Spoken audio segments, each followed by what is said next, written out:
ఇది ఒక కోతి మరియు అరటిపండు కథ. ఒక ఘనమైన అడవిలో కిట్టు అనే చలాకీ కోతి ఉండేది. చెట్టు నుంచి చెట్టుకు దూకడం, పక్షులతో ఆడడం, అడవిని అన్వేషించడం, ఇవి అన్నింటికంటే కిట్టుకు అత్యంత ఇష్టమైనది అరటిపండ్లు. అరటిపండ్లు అతని ప్రియమైన ఆహారం. ఒకరోజు ఉదయం కిట్టు చాలా ఆకలితో లేచాడు. వెంటనే తనకు తెలిసిన పెద్ద బనియన్ చెట్టు దగ్గరకు వెళ్ళాడు. అక్కడ ప్రతిరోజూ పండిన అరటిపండ్లు కనిపించేవి. కాని ఆ రోజు అతను చూసేసరికి అరటిపండ్లు కనిపించలేదు. కిట్టు తల కోరికాడు. అయ్యో, నా అరటిపండ్లు ఎక్కడికి పోయాయి అని అనుకున్నాడు. చెట్టుపైకి ఎక్కి ఆకుల మధ్య చూసి, కొమ్మల క్రింద చూసినా ఎక్కడా అరటిపండ్లు లేవు.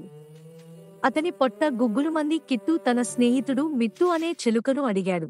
మిట్టూ, నా అరటిపండ్లు చూశావా? మిట్టు తల ఊపుతూ, చూడలేదు. కాని ఈ ఉదయం పాత మామిడి చెట్టు దగ్గర ఏదో శబ్దం విన్నాను అని చెప్పింది. కుతూహలంతో కిట్టు అక్కడికి పరుగెత్తాడు. చెట్టు క్రింద అరటిపండు తొక్కలు కనిపించాయి. ఆహా, ఇది ఒక క్లూ అని కిట్టు అన్నాడు.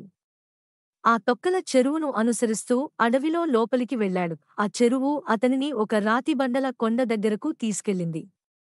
జారిపోకూడదని జాగ్రత్తగా ఎక్కి పైకి చేరాడు. ఒక పెద్ద రాతి వెనుక తొంగి చూశాడు.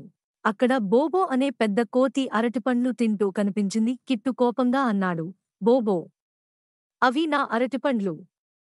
బోబో ఆశ్చర్యంగా చూసి, ఓహ్, అవి నీవి అనుకోలేదు కిట్టు. బనియన్ చెట్టు దగ్గర ఒంటరిగా పడి ఉన్నాయి కాబట్టి తీసుకున్నా అని నిజాయితీగా చెప్పాడు. కిట్టు కొంచెం నిరాశపడ్డాడు. నేను ఎంత వెతికానో. నాకు చాలా ఆకలిగా ఉంది అన్నాడు. బోబోకు పశ్చాత్తాపం కలిగింది. క్షమించు కిట్టు, తీసుకునే ముందు అడగాల్సింది అన్నాడు. తప్పు సరిదిద్దడానికి బోబో దగ్గర ఉన్న అరటిపండ్లలో సగం కిట్టుకి ఇచ్చాడు. కిట్టు సంతోషంగా నవ్వి తీసుకున్నాడు. ఇద్దరూ కలిసి అరటిపండ్లు తింటూ అక్కడ గాలిని ఆస్వాదించారు. అప్పగా పైనుంచి ఏదో శబ్దం వచ్చింది. కిట్టు పైకి చూశాడు. అక్కడ ఒక పెద్ద అరటిపండ్ల గుత్తి చెట్టుపైన వేలాడుతోంది. ఇంతసేపు ఇద్దరూ గమనించలేదు. ఇద్దరూ వెంటనే చెట్టెక్కారు. కిట్టు ముందుగా చేరి మొత్తం అరటిగుత్తిని తెంచాడు. బోబో, ఇది మనిద్దరం పంచుకుందాం అన్నాడు. బోబో హృదయపూర్వకంగా ఆనందించాడు. ధన్యవాదాలు కిట్టు, నీవు నిజమైన స్నేహితుడు. సూర్యాస్తమయాన్ని చూస్తూ ఇద్దరూ రాతిబండపై కూర్చొని అరటిపండ్లు తింటూ ఆనందించారు. ఆ రోజు నుంచి వీరిద్దరూ సహాయపడటం, పంచుకోవడం అనే మంచి అలవాట్లు నేర్చుకున్నారు. వారిని చూసి అడవిలోని మిగతా జంతువులు కూడా పంచుకోవడం ఆనందాన్ని పెంచుతుందని తెలుసుకున్నారు.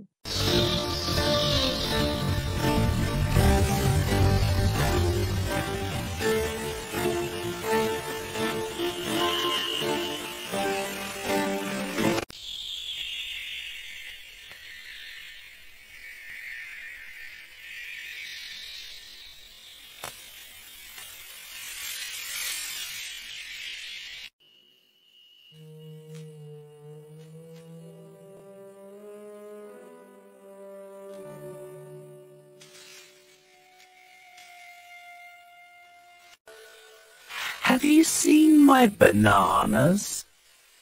But I heard some strange rustling sounds near the old mango tree early this morning.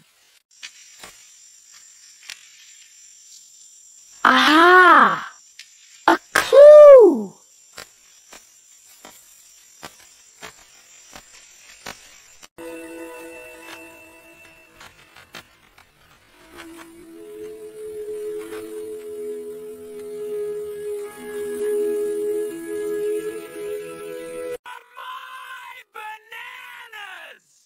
Oh, I didn't know these belonged to you. They were lying all alone near the banyan tree. I was so hungry, and I searched everywhere. I'm sorry, but